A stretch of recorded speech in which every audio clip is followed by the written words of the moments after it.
Well, now I want to officially welcome you all to this more than a building uh, interview. And today we're taking a little bit of a different turn in that we're exploring what is it like to to worship and create beautiful worship during this COVID pandemic. Uh, the uh, the church was shut down by the bishop on the 12th of March. On the 13th of March, Friday the 13th, Kevin Kwan and I and Will Lee um, gathered to explore how are we going to do this. And and the two linchpins in all of this have been Kevin Kwan and Jamie Lewis, and aided by and now very much at the core of our production by Dave Cass, supported enthusiastically by his husband Paul. And so as we think about this extraordinary journey that we've undergone over these last 7 months, I want to ask you all to give us a picture of what it is like. What has that journey been like?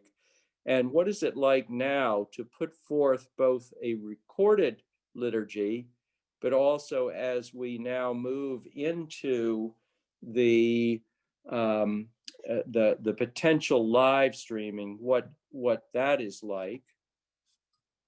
And in the process, we managed to order and have installed, thanks to Kevin Kwan, who suggested it to me early on and has been overseeing the whole process, 6 high definition cameras.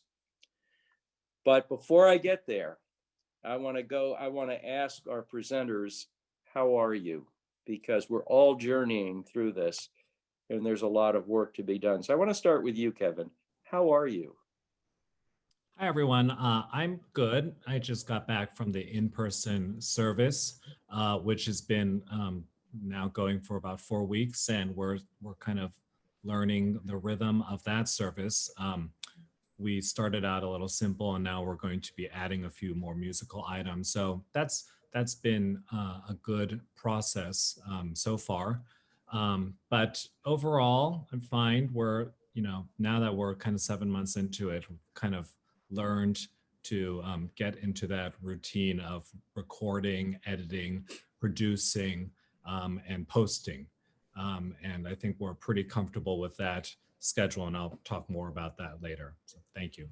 Thank you. And I want to ask Jamie, how are you? You jumped in and was involved in editing not only our services, but also editing some for Rabbi Panitz. So how are you? I am doing well, thank you. Hope everybody else is as well. Uh, just a little bit of history on this whole process here. This morning, I scrolled back through YouTube to see what the first video was that we posted on YouTube, and that was all the way back to the beginning of 2013. So we've been actually posting videos on YouTube for 8 years now, and it even went back farther than that, because this whole process of recording the videos originally started out by you, Win, saying that we need to find a way to give the people that are shut in or who happen to miss a service the ability to hear the sermon that was given that day, that Sunday. And so this whole thing started out with just wanting to record the sermons, and we originally saved them on DVDs and gave them to people. So we had actually been doing this for quite a bit before we even went on YouTube. And we started off with just a simple camera. This was back before the camera on your cell phone was, just as good as a regular camera was. So it was just a regular handheld camera that we started out with, and we did that for quite a while. And then the vestry, said we need to start getting a little bit more serious about how we're doing this, and getting it to a broader group of people. So that's when we said, okay, well, I think we need to start putting it on YouTube then. And then we were like, well, we need to get a little bit of a better camera to be able to do that. So Rick Voigt, he had been doing all of the photography for the church and still is, and so he was instrumental in finding the appropriate camera that we should be using. And so we went with what we did because it would work well if we ever wanted to expand in the future.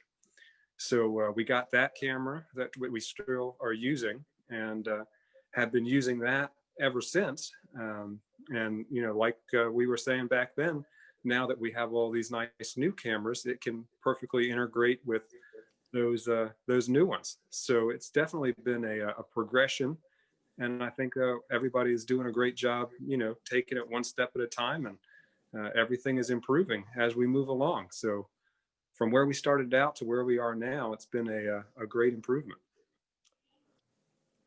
Thank you very much, Jamie, for that history. And Rick, you've been involved with the foundation of that. And Jamie, you've continued to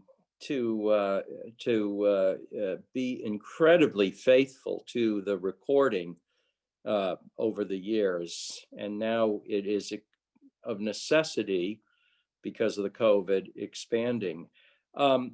Dave Cass and Paul, how are you guys?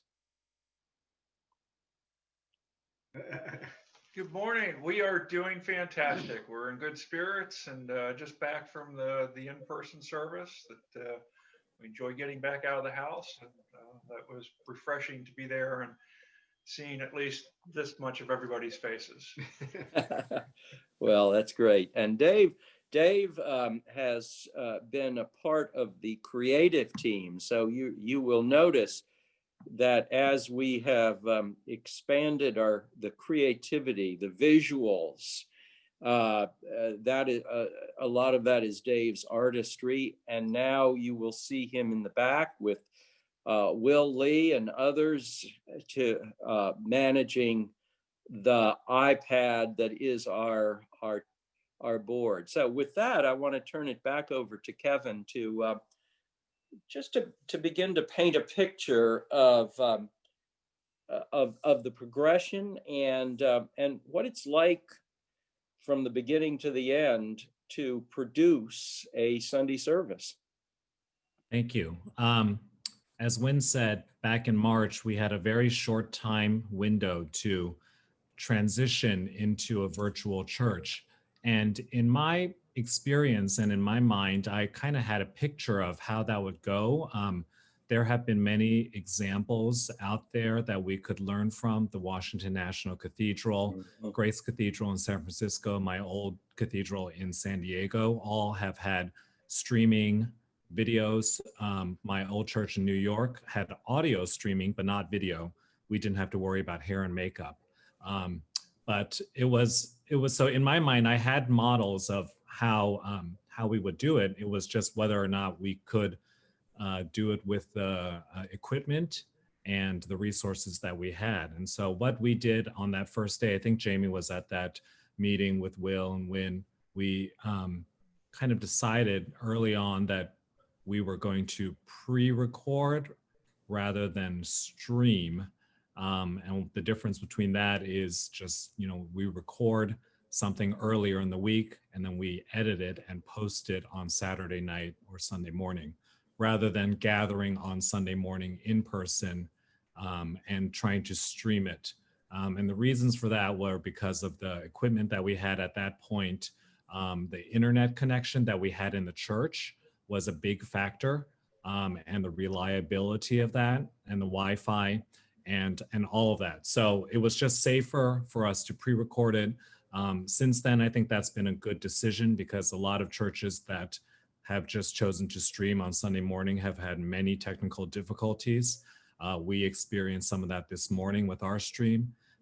But the the pre-recorded just offers better quality control and the ability to edit the video before we post it. And so what we did is we kind of, and this was back in March when we didn't really know much about the virus. We didn't know how it spread. We weren't wearing masks at the time. There were a lot of things that we didn't know. So we just kind of, kind of felt our way through. What we did was we broke the service down into little segments. So everything like a prayer, like a reading, like a hymn was one segment.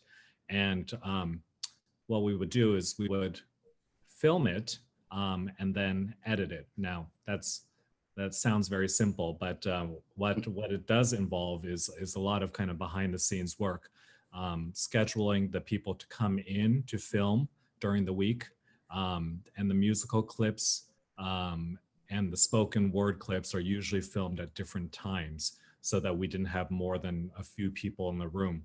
And so I arranged for some of our musicians to come in, and we would actually record several weeks worth of footage so that they didn't have to come in every week. I had readers come in, or I had readers record at home and send in their recordings. So sometimes people, were sitting in their backyard doing a lesson and then sending it to me. Nowadays, sending video files is not that hard, but for most people, it's actually pretty difficult to send the original quality of that video file. And we've had to use things like Dropbox or Google Drive to send that. So there are a lot of moving parts. Each service has about 25 different clips that we stitch together, and I'll kind of come to that. But I wanted to show you just a quick screen share of one process of how I edit a video. So I have someone come in, and this is a choir video that we just did. Can everyone see that on their screen? Mhm. And this is the iMovie software, which comes for free on any Mac product. Before March, I had never edited a video in my life, but I had watched Jamie do it, and he was a great teacher on how to use the software. So this is a video. What I've done is I've actually combined two audio sources, which are these green boxes on the bottom, and worked out the balances. I put in the lyrics, which I have to type in or copy from the internet and copy and paste it. And I clean up the endings. And if there is multiple videos, then I kind of have to combine them together. Some of the videos that we have seen in the past have involved pictures that Rick have taken or that I have taken, and I've put those on top of the video. And that is all done in this process. And so what that does is it produces one final product. This video that's about 4 minutes long will be about 5 gigabytes worth of memory. And then what happens is at the end of the week, I send that to Jamie on Google Drive. And here is the order for today's service. There's the logo at the beginning, and then Winds Welcome. There is the prelude. There is the bell clip. There's the first lesson, opening acclamation, et cetera, and we go all the way down to the last screen, which is the giving screen. And so what that does, it just shows you a little bit of the behind the scenes process for each Sunday video service. Mhm. Dave has been a great help in editing some of those clips. I gave him a lot of the musical clips early on during the summer to edit, and he's been very artistic with making those look really good on the screen. He's got a great background in editing, even though he uses a PC and not a Mac. So we won't hold that against him. But we have forced him to learn the Mac software because that is what our streaming platform is using. So all of that being said, that worked very well since March. What happens on Friday night, I send it over to Jamie, and Jamie puts it together. Even though I clean up all the clips, he has to still do a lot of work putting it all together so that all the volume is the same. Everything is normalized. If I film something that was a little crooked, which I tend to do often, then he straightens it out. So a lot of hours go into putting that final product together. When you see that 1 hour video on Sunday morning, that requires probably about, I would say, 20 hours of filming and editing. And that we've been doing that since March. And that, of course, does not include some of the other extra things that we've done, like Father Wynn's morning prayer, which he's been doing every morning, the special musical concerts, the Sunday coffee hours, and the confirmation classes. All of that is available on our YouTube. And luckily, we had this YouTube channel, as Jamie said, already established, and so we could just build on that. Oftentimes, when you're a new YouTube account, YouTube restricts your functionality as a channel until you have a certain number of subscribers. Luckily, we already had that number, that threshold, so we were able to have full functionality on YouTube and take advantage of some of their features. Now let's talk about the cameras that we've installed in the church. Like I said before, I had an idea of what we could do. And so I reached out to Onyx, which is the audiovisual company that we've been using for our sound system for many years. And they gave us a quote on high definition cameras in order to stream. Because our church is so beautiful and has so many wonderful stone columns, we had to increase the number of cameras, not from 3 to 6, because there were certain parts of the church that we couldn't get because of the columns. We don't have any balconies to mount the cameras on. I just went to a church yesterday and they have one high definition camera because they can see everything from the balcony.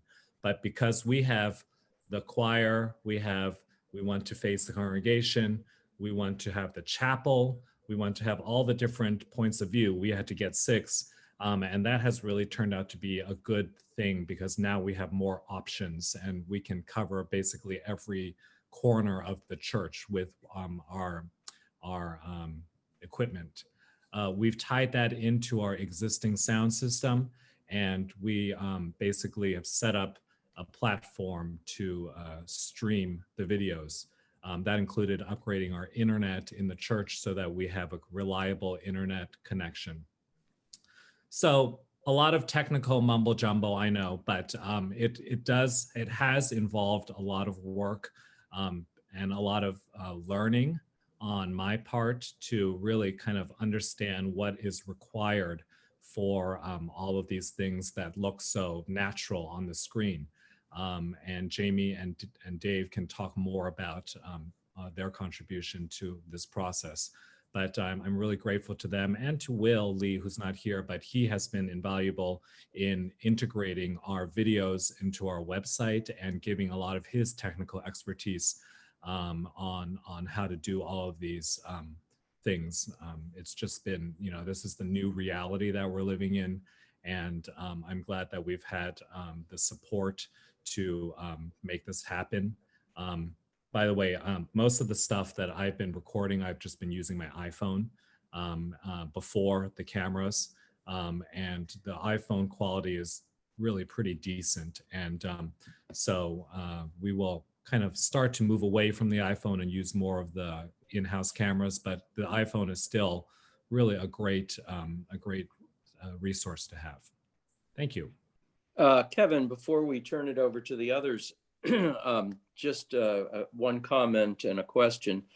First of all, thank you for literally changing your job to become a kind of chief operating officer for in all of this, because what some of you may realize or not realize is that this has involved not only his creativity and a learning curve for Kevin, but also the hours that he has spent with Onyx and with technicians and learning so that he can pass on this information. So Kevin, we're deeply grateful to you for that and for your commitment to that, as well as scheduling readers and musicians. And one of the things that Kevin is doing is reaching out also to musicians in the community who are out of work or have very minimal work,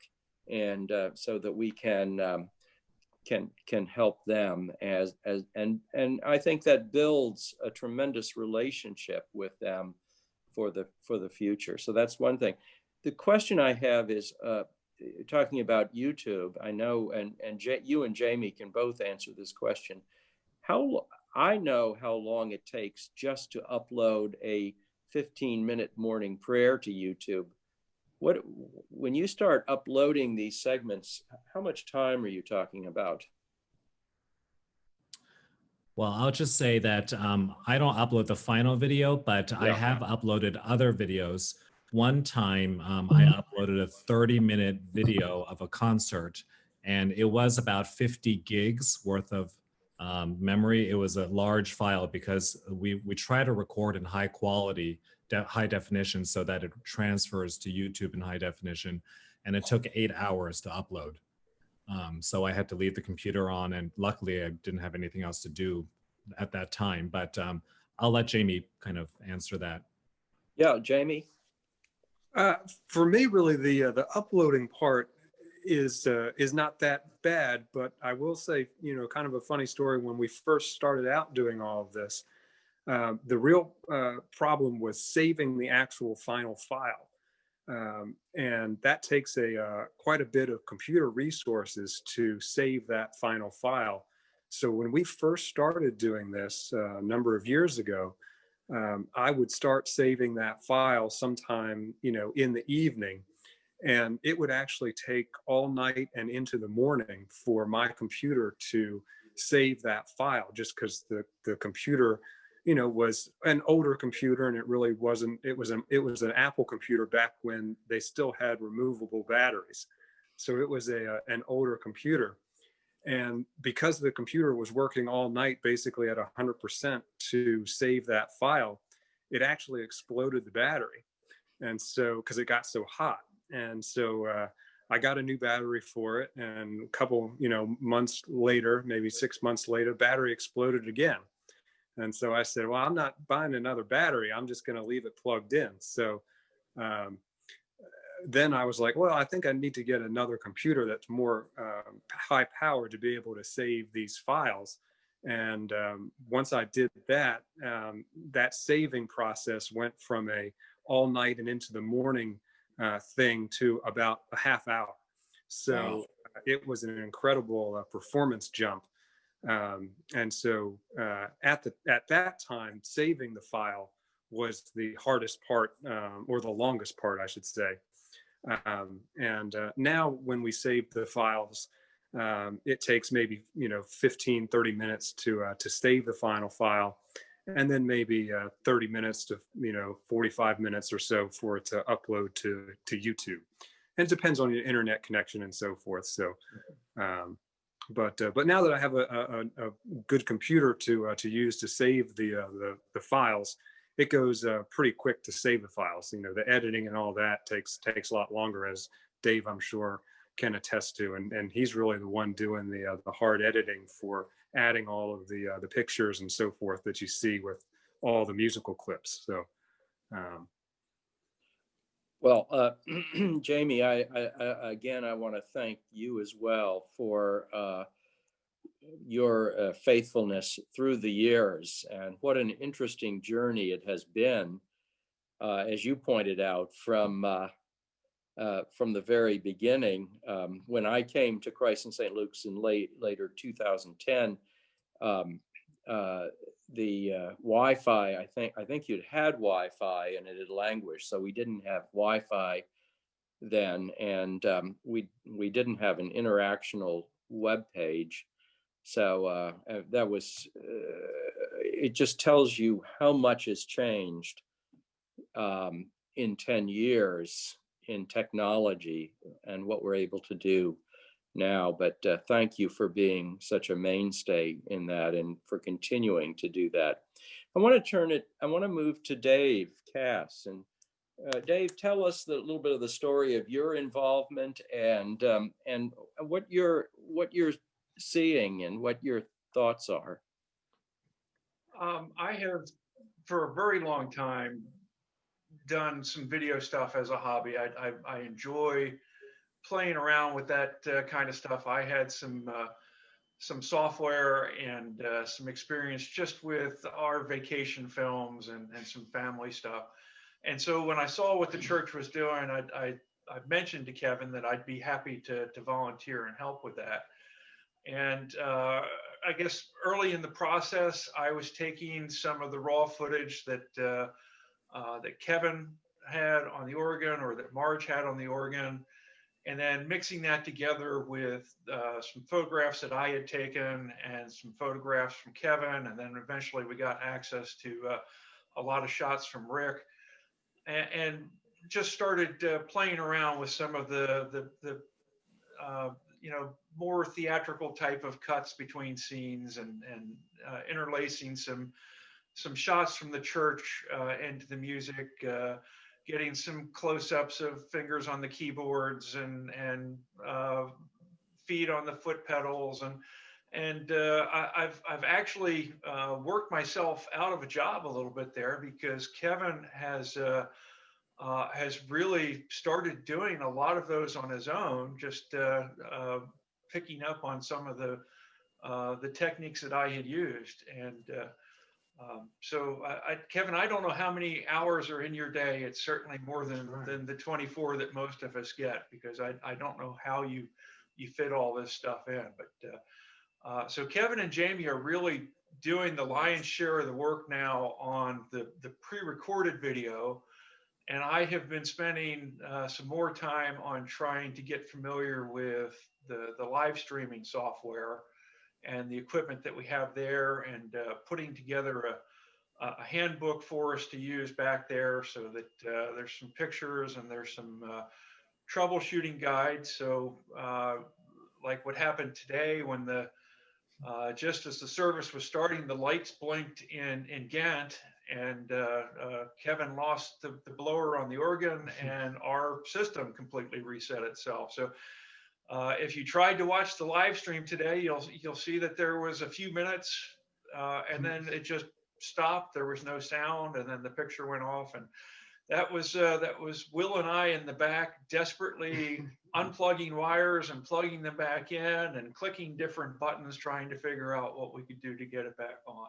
But so yeah, it's a team effort, and we continue to have the pre-recorded programs just because of contingencies like today.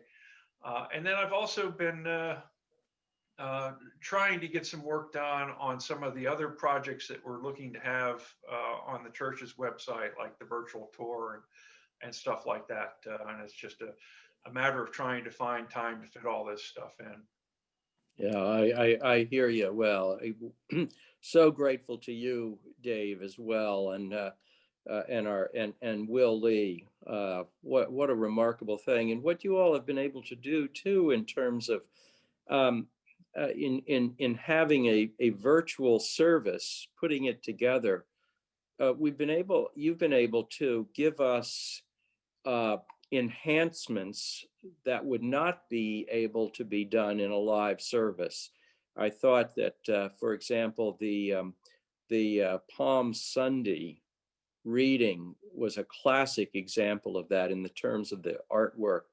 The opportunity to look up in the tower, or to have angles on the church and detail work that the average person sitting in the pew would not have. So what you've been able to do is to take a challenge and make it an asset, so that you can give us experiences that we would not have otherwise, and we're all deeply grateful for that. I'd like to look ahead. What are you all imagining as we think about moving ahead, both during COVID and beyond COVID, holidays? What do you see might be possible in all of this? Well, I think that the digital age, of church is really here to stay. We used the cameras, the new camera system for a wedding a few weeks ago, and we produced not we, Dave, produced a really quite a lovely, high quality video recording of the wedding service. And it really gave people a sense of being there, even though there were not very many people there because of COVID. Um, and I think we're going to see more and more of this from other churches. I'm glad that we kind of got ahead of it, so that we have everything in place now. So I think that's one of the things that I see us using that system more and more, not only for worship services, but we can use it for concerts, we can use it for other events, as a way to reach out and to keep in touch with people who are connected to our community, but are perhaps far away. For instance, Nigel and Jacqueline's daughter is a regular member now, because thanks to technology. And I think that's a wonderful thing. We've got so many military people who come and go for a few years at a time. I think those people can feel more connected to Christ in St. Luke's after they leave this area. Yeah, and I've noticed that some of the major cathedrals, Washington National Cathedral as well, has live streaming, but it also has been able to bring in people like the presiding bishop and others to give sermons. And so people like Father Nigel may think they're going across the ocean and are not preaching at Christ in St. Luke's anymore, but that may be something entirely different. And it may be that we can also have visiting preachers virtually, and have an opportunity to hear from people we would not normally hear if we had to bring them in. I'd love to hear from the others of you. What else do you see as coming down the pike for Christ in St. Luke's with this? And in the context, would you talk a little bit about the production of a virtual choir? You've had two excellent productions.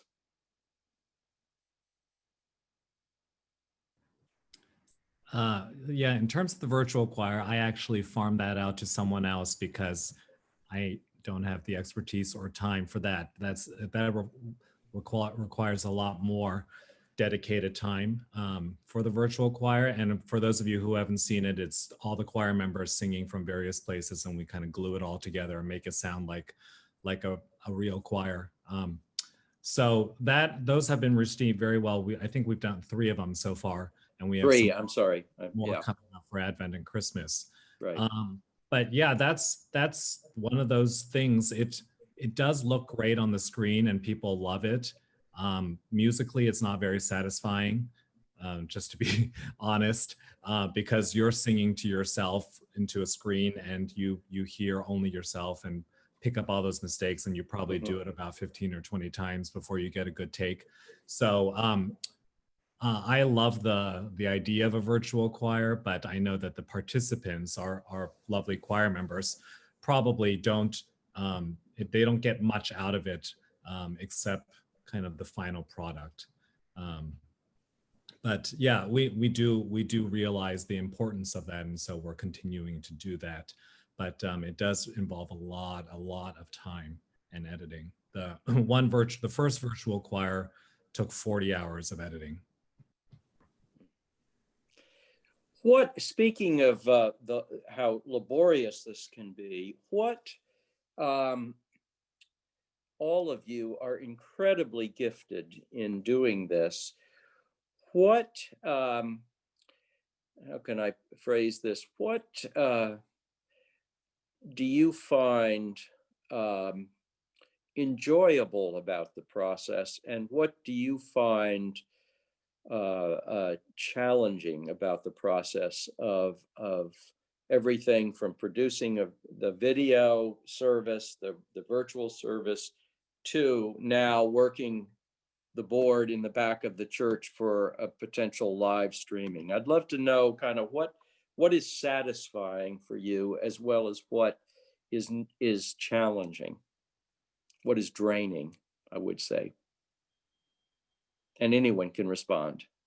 I'll say that one of the satisfying things for me was to be able to put something artistic together in support of the church. For someone who can't carry a tune and can't participate in the choir, I've just loved the fact that I have found a niche.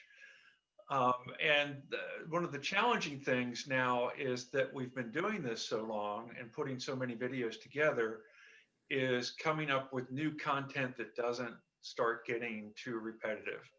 You know, how many times can I show the same picture of a piece of stained glass, or the same view? And so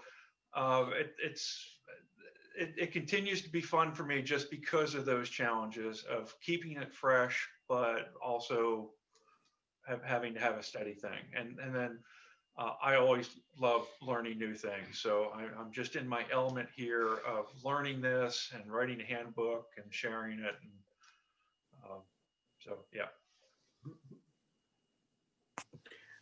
I know for myself, I really like the process of kind of starting from nothing, and then by the time you're done, you have this full production. And I enjoy the process of all of that coming together. I think one of the things that is not necessarily frustrating, but we don't get a lot of feedback as far as, you know, what people are liking, what people aren't, where just the regular congregation kind of wants to see us go with this. Because, you know, sometimes we can spend a lot of time making something perfect, and, you know, the average person watching it kind of glosses over it, doesn't even realize, you know, how much time went into making, you know, that one piece look a certain way. You know, I know when we first started all of this, and everything was pre-recorded, you know, we would spend a lot of time making sure each clip had movement in it, and each clip looked a certain way.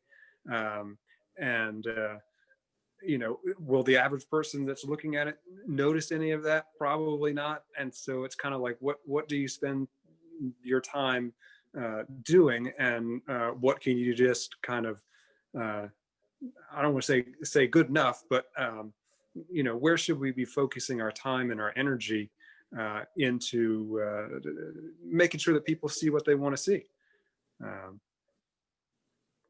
Well said. Well said. And we're going to try to move this this particular recording of all of you talking about this experience. I want to ask the vestry to watch it, and other key leaders in the parish, as well as the rest of the congregation.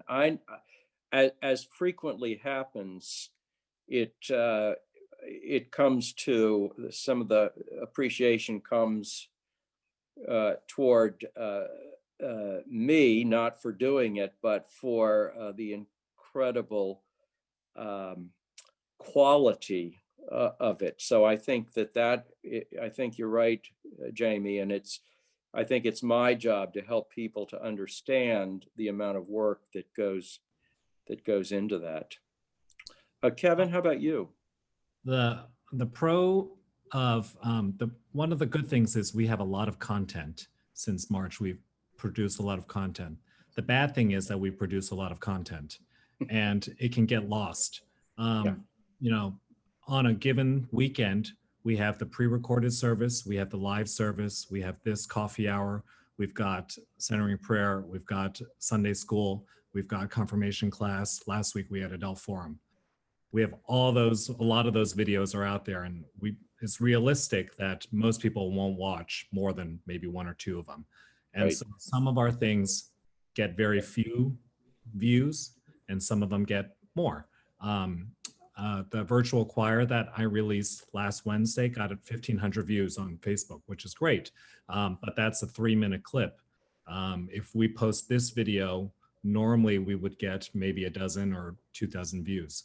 And the service videos get in the hundreds. So it's a challenge to find the balance between giving people what they want and making them feel connected, and also not working ourselves so much that it's not really appreciated, as Jamie said. One of the joys that I've found in the last 7 months is knowing that a lot of people want to participate in these videos. I have had no trouble finding participants as readers, as musicians. The clergy have been very supportive. They've all want to participate. And so that has been a real joy. Just even though we're still separated, I've been at church seeing these people in person, kind of connecting. So I have felt connected to a lot of these people, and really, really happy that they all want to contribute to this. The downside for me is my limited technical abilities.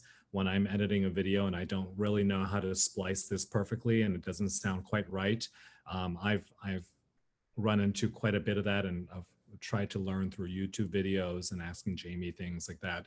But that has been kind of one of the things that I've struggled with, is just learning all of this technology and trying to get ahead of it, so that we produce something that's that we're proud of.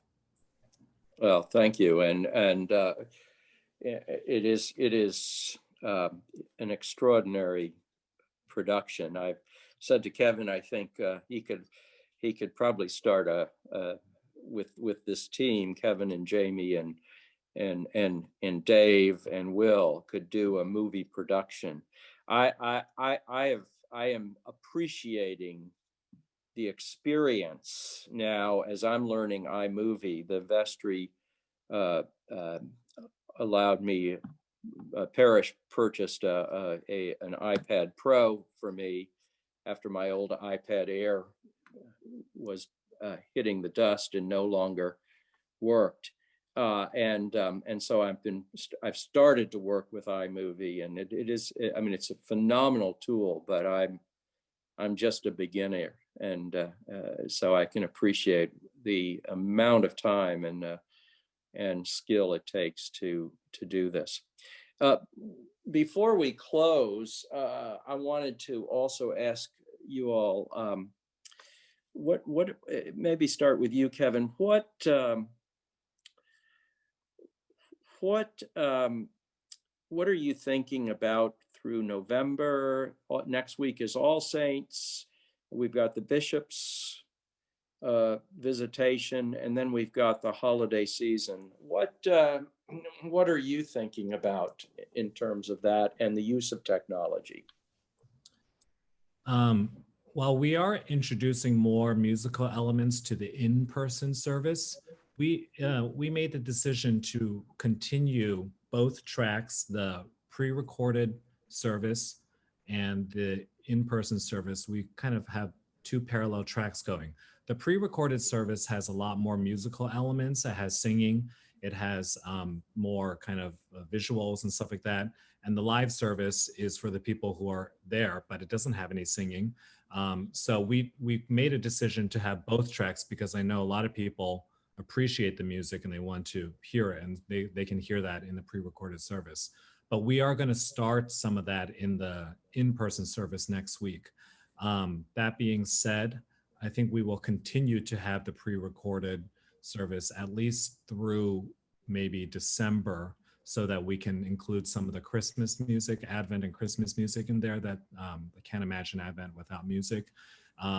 So I'm not sure what comes in the future, because are we going to stop the pre-recorded service and only do the live service? Is the live service going to be shut down if the numbers increase in this area? So I really don't know. Since the beginning of this, I've stopped planning for more than 2 weeks ahead of time. And those of you who know me, I like to plan 2 years ahead of time. But so it's been a real challenge to just kind of think about what to do and respond.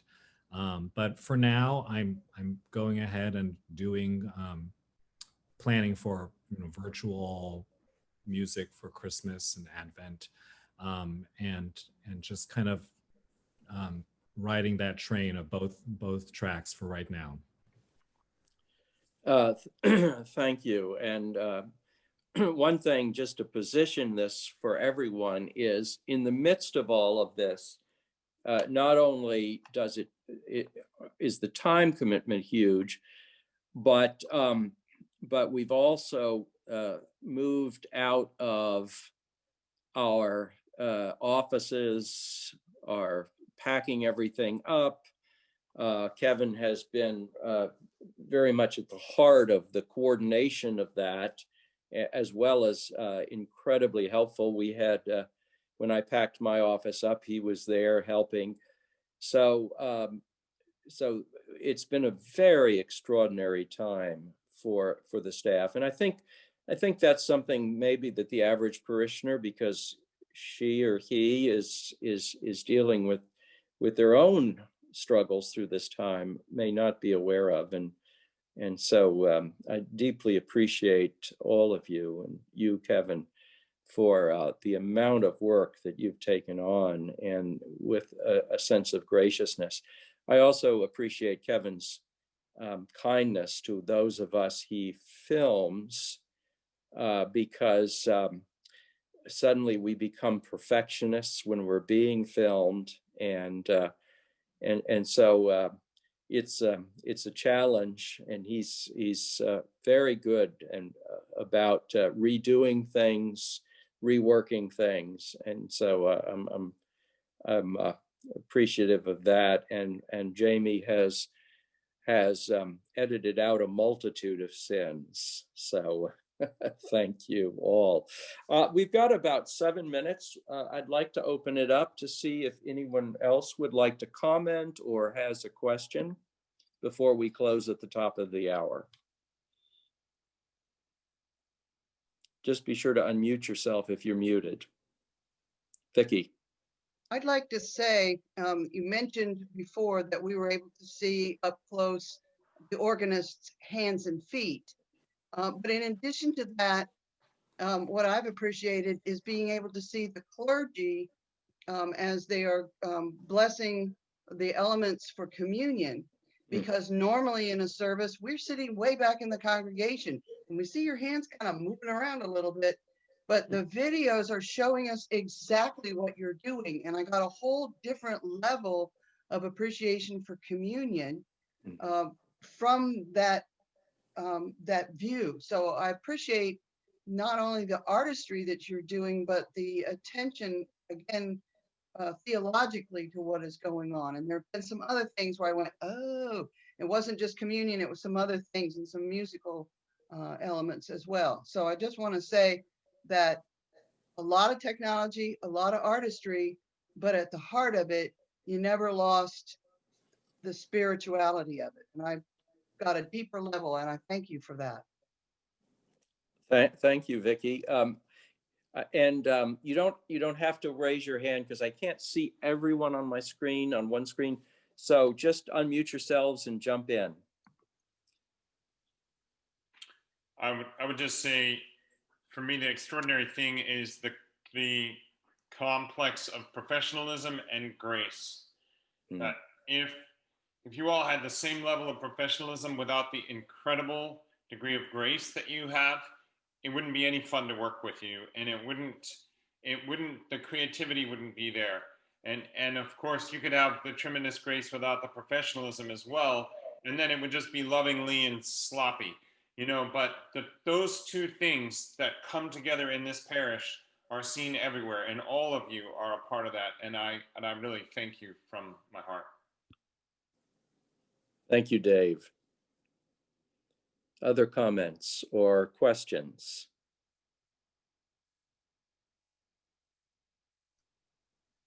I certainly appreciate what you guys are doing. I get a sense of it. I know how hard it is and the hours and hours that it takes to understand, and you're doing a great job. And both the services that you have in these Zoom meetings are an anchor for me in my life, and I greatly appreciate that.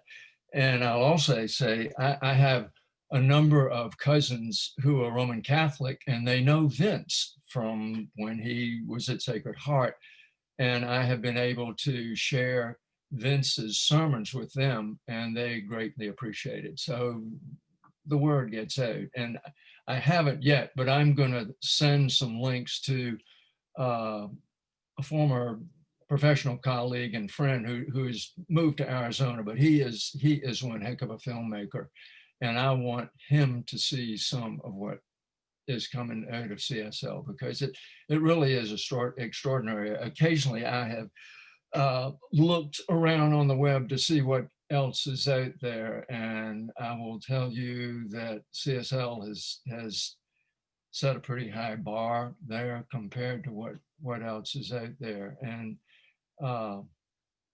as Dave just was saying, not only is it technically beautiful, but it touches your heart, and I greatly appreciate it.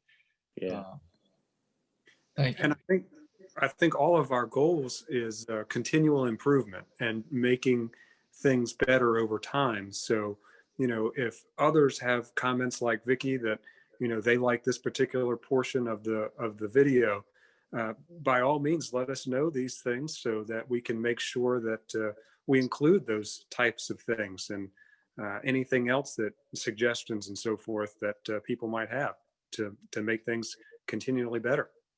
Well, thank you, Jamie. And speaking of Father Vince, he's traveling today, but he and I met the other day about some ideas that he has to, as the chaplain to the perennials, to use Brian's skills, Vicky's husband, to and his work with some of our older members who might not have accessibility or might not have the devices to be accessible to our virtual worship, to see how we can make it possible for them to have the devices so that they can, and the confidence, the knowledge, the basic knowledge, so that we can really keep all ages together virtually during this time and in the future as well, because it is the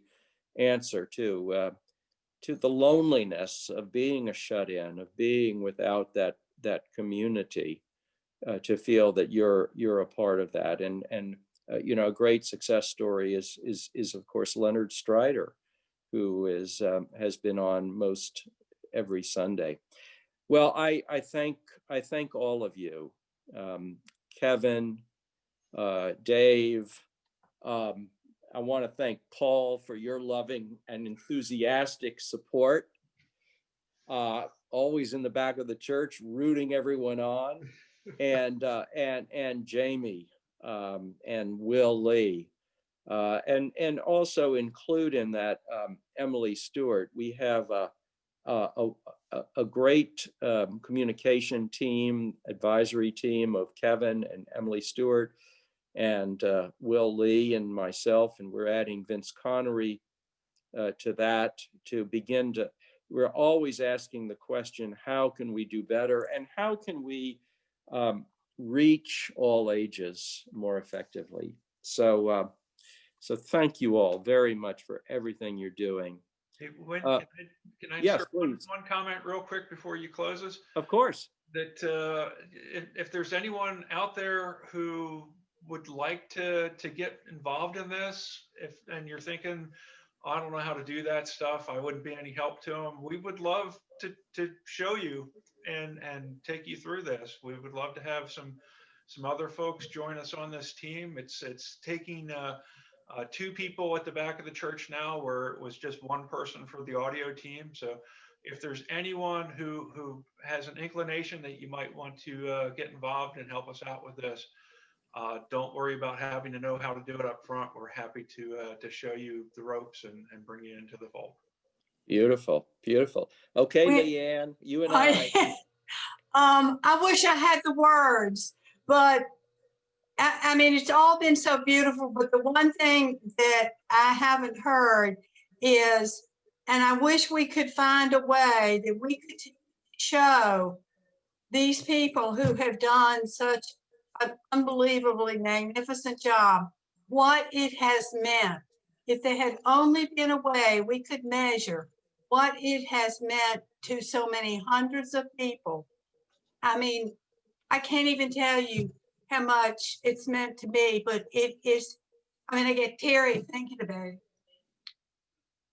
Thank you, Leanne, and I think you've done a beautiful job of expressing what all of us feel and the deep gratitude. And certainly it is an honor for me as rector to work with such amazingly talented and committed people. So thank you all very much.